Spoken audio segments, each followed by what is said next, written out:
श्रीहरि 27वां अध्याय राजा दृढ़धनुआ की तपस्या करना।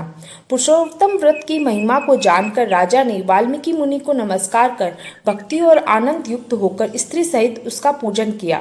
मुनि ने पूजा को अंगीकार कर आशीर्वाद देते हुए कहा, हे राजन, तेरा कल्याण हो। यहाँ से अब मैं पाप नाशनी सरयू को प्रस्थान करता हूँ। राजा उन्हें अपने राज्य की सीमा तक पहुंचाकर घर लौटे।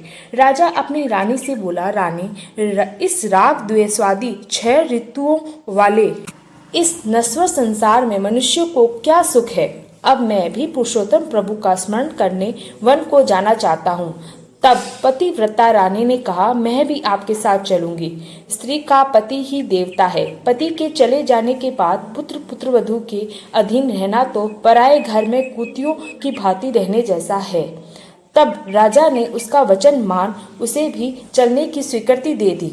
राजा समस्त मुनि आचार्य तथा परिवारियों के मध्य अपने पुत्र का राज्याभिषेक करके वन को चला गया। वह हिमालय के निकट नित्य स्नान करता और भगवान की पूजा आदि में समय बिताने लगा। पुरुषोत्तम मास आने पर निराहार रहकर श्री कृष्ण नाम को जपता। पतिव्रता रानी भी सेवा में तत्पर रहती थी।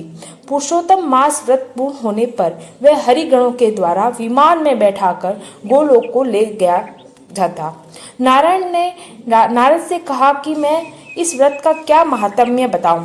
भूल से अनजाने में यदि 3 रात्रि बंदर द्वारा यह स्नान करने से उसके पापों के समूह को नाश कर देता है, तो पूर्ण मास के स्नान व्रत से क्या नहीं प्राप्त होगा। तब नारद जी आश्चर्य से बोले, ओह हे तपोनिधि, मुझे यह बताओ कि कौन बंदर था। अनजाने में उसने यह व्रत स्नान कैसे किया। श्री नारायण बोले, वह पूर्व जन्म एक कंजूस चित्र शर्मा नाम का ब्राह्मण था।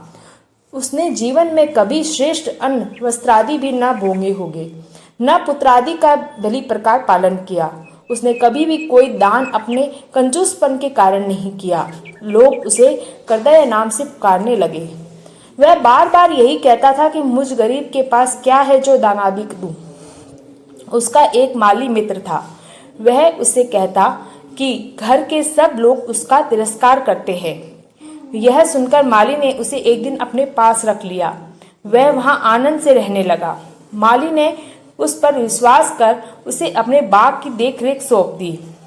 माली को राज मंदिर की नौकरी मिलने पर वह उस बाग को उस पर छोड़कर चला गया। अब तो वह बगीचे का मालिक ही बन बैठा। आनंद से खूब फल खाता और फलों को बेचता रहता। इस प्रकार से प्राप्त धन को जमीन में गाड़ता रहता। माली के पूछने पर असत्य कहता कि बगीचे के फल कभी पक्षी खा जाते हैं, जिन्हें मैं मारता रहता हूँ, और वह बगीचे में बिखरे पंखों को दिखा देता। एक दिन वह मूढ़ मर गया तो उसने अशुभ कर्मों को चित्रगुप्त ने देखकर बताया, तो धर्मराज ने उसको बंदर योनि में रखने का आदेश दिया। 27वां अध्याय समाप्त।